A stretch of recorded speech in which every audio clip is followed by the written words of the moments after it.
Do you wanna know?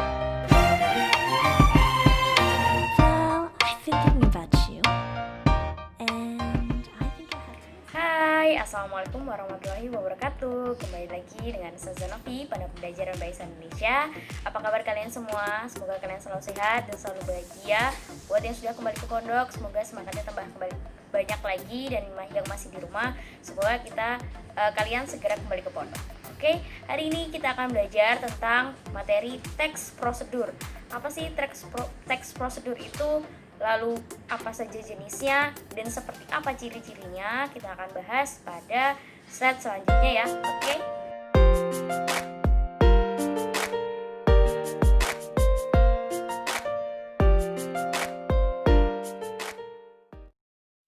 Oke, sebelum kita masuk pada materi, coba perhatikan terlebih dahulu gambar yang ada di layar kalian.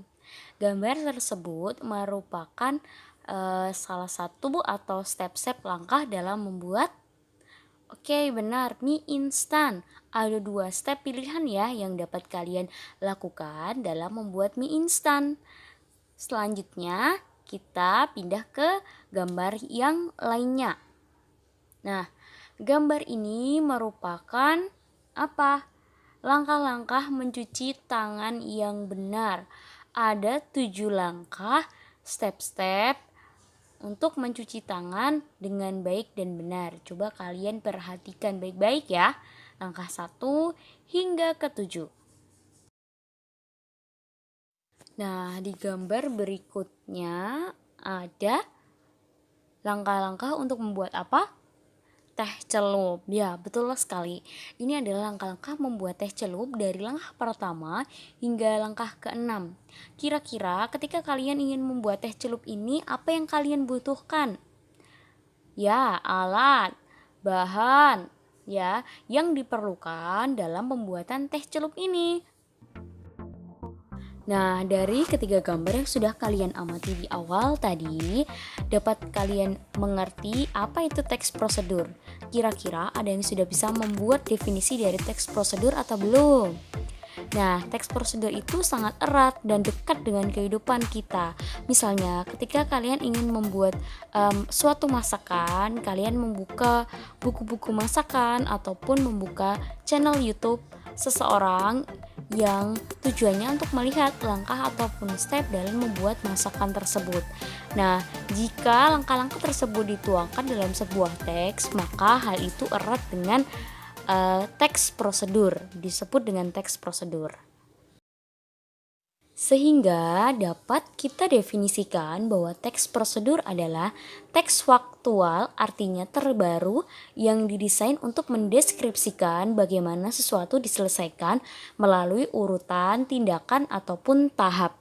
Dapat kalian mengerti bahwa di gambar pertama ataupun kedua maupun ketiga terdapat tahap-tahap ataupun urutan tindakan yang harus diselesaikan, yang tujuannya untuk mencapai apa yang ingin kalian buat. Nah, teks prosedur ini banyak ditemukan dalam teks-teks pengetahuan tentang seni, kerajinan, masakan, media, ataupun kesehatan. Nah, tentunya teks prosedur juga memiliki ciri-ciri. Antara lain ada 4 ciri. Yang pertama, berisi langkah-langkah atau prosedur mengenai suatu kegiatan. Jelas ya bahwa yang namanya teks prosedur pasti ada langkah, ada prosedur, ada urutan tentang suatu kegiatan yang akan dilakukan. Yang kedua, langkah urut jelas dan detail. Nah, langkah dalam teks prosedur itu harus urut, harus jelas, dan harus detail. Karena apa? Jika sebuah teks prosedur langkahnya tidak urut, maka hasil yang akan dicapai tidak maksimal. Tidak mungkin kan ketika kalian memasak yang dimasukkan duluan itu adalah misalnya bawang gorengnya. Kan bawang goreng biasanya untuk taburan ya. Jadi langkah atau step-stepnya itu harus urut. Yang ketiga, langkah-langkah bersifat objektif, artinya semua orang bisa melakukan dengan kemampuan yang hampir sama. Nah, kalau misal teks deskripsi sifatnya adalah subjektif menurut pandangan si penulis, kalau teks prosedur harus objektif, artinya apa yang kalian tulis, kalimat yang kalian tulis atau langkah-langkah yang ditulis itu semua orang itu dapat mengerti dan semua orang itu pandangannya sama. Kalau misal membuat mie instan, ya stepnya akan sama, baik pengarang satu, pengarang dua, ataupun penulis satu, penulis dua, cara untuk membuat mie instannya pasti akan sama. Makanya ketika dibungkus mie instan itu, langkahnya yang di mie instan merek satu dengan merek lainnya pasti akan sama. Ciri teks prosedur yang selanjutnya adalah adanya pilihan dan syarat dari setiap tahapan yang dijabarkan, serta tahapannya informatif dan logis. Nah, dalam setiap langkah dari teks prosedur itu pasti ada pilihan syarat, misalnya ada alat dan bahan yang harus disiapkan, kemudian tahapannya itu pasti dijabarkan, dan tahapannya itu informatif ya, maksudnya mudah dipahami dan logis itu masuk akal. Nggak mungkin ketika ada teks prosedur kok langkahnya itu nggak masuk akal gitu ya. Langkah-langkahnya itu yang harus masuk akal dan biasanya tidak berbelit-belit bahasanya. Teks prosedur juga memiliki beberapa jenis. Ada 4 jenis teks prosedur. Yang pertama, teks prosedur cara memainkan suatu alat. Teks prosedur yang di dalamnya berisi tentang cara memainkan suatu alat, misalnya pianika, cara memainkan pianika, cara memainkan sasando, dan sebagainya. Kemudian ada teks prosedur cara menggunakan suatu alat. Misalnya cara mematikan kipas, cara mematikan komputer, dan lainnya.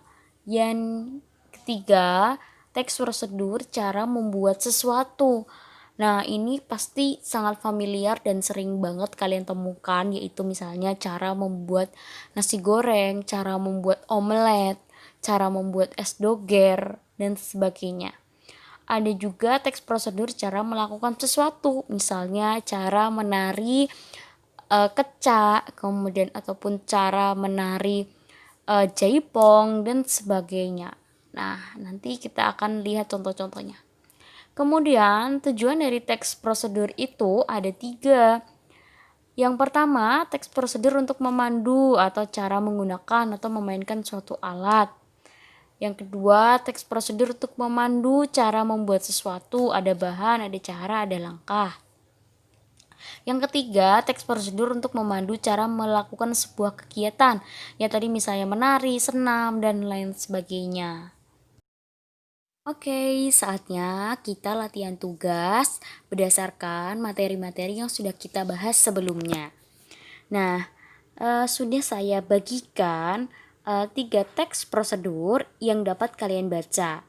Dari 3 teks tersebut, silahkan kalian tuliskan tujuan dari teks prosedur tersebut. Bagi yang online sudah saya share filenya di Google Classroom ataupun WhatsApp. Untuk yang offline sudah di pondok, sudah saya berikan selembaran teks ya, silahkan disimpan yang nantinya itu harus dikumpulkan. Nah, teks pertama misalnya tujuan dari teks prosedur yang ada di teks pertama apa? Oh, teks pertama itu tentang cara memainkan angklung. Sehingga tujuan dari teks pertama itu yaitu untuk memandu orang yang akan memainkan angklung dengan langkah yang urut. Seterusnya sampai dengan teks 2 dan teks 3 tergantung isi dari teks prosedur tersebut. Nah, di bagian tugas yang kedua ini silahkan kalian berdiskusi mengenai persamaan isi dari ketiga teks yang sudah kalian baca tersebut. Nah, bagi yang offline maupun online silahkan kalian berdiskusi dengan teman kalian apa isi persamaannya, kemudian silahkan dituliskan di lembar jawabnya. Baik. Nah, penulisan untuk bagian yang kedua ini tetap secara individu, hanya kalian berdiskusi aja. Tapi benar-benar berdiskusi ya, jangan hanya teman kalian yang menjawab kemudian kelompok atau anggota yang lainnya itu tinggal nyalin. Ya, silahkan didiskusikan bersama, tapi jangan terus persamaannya itu sama-sama teks prosedur ya. Maksudnya yang lainnya, yang kira-kira ada di antara ketiga teks tersebut, silahkan kalian diskusikan sendiri. Oke? Ustazah rasa cukup penjelasannya. Silahkan kalian mengerjakan. Oke, pembelajaran hari ini cukup sampai di sini aja. Silakan kalian melengkapi tugas-tugasnya yang sudah saya berikan. Jika ada hal-hal yang kurang kalian pahami atau kurang kalian mengerti mengenai materi yang sudah saya jelaskan di video ini, bisa kalian tanyakan melalui WhatsApp bagi yang online, dan yang offline silahkan ditulis dalam selembar kertas yang nantinya akan kalian kumpulkan. Sehingga pertanyaan kalian itu dapat saya jawab di video selanjutnya. Harapannya video ini memberikan pengalaman baru bagi kalian mengenai materi teks prosedur dan menambah wawasan bagi kita semua. Maaf apabila pembuatan video ini masih banyak sekali kekurangan. Semoga Ustazah bisa memperbaiki di video-video selanjutnya. Saya akhiri, assalamualaikum warahmatullahi wabarakatuh. See you on next video. Dadah.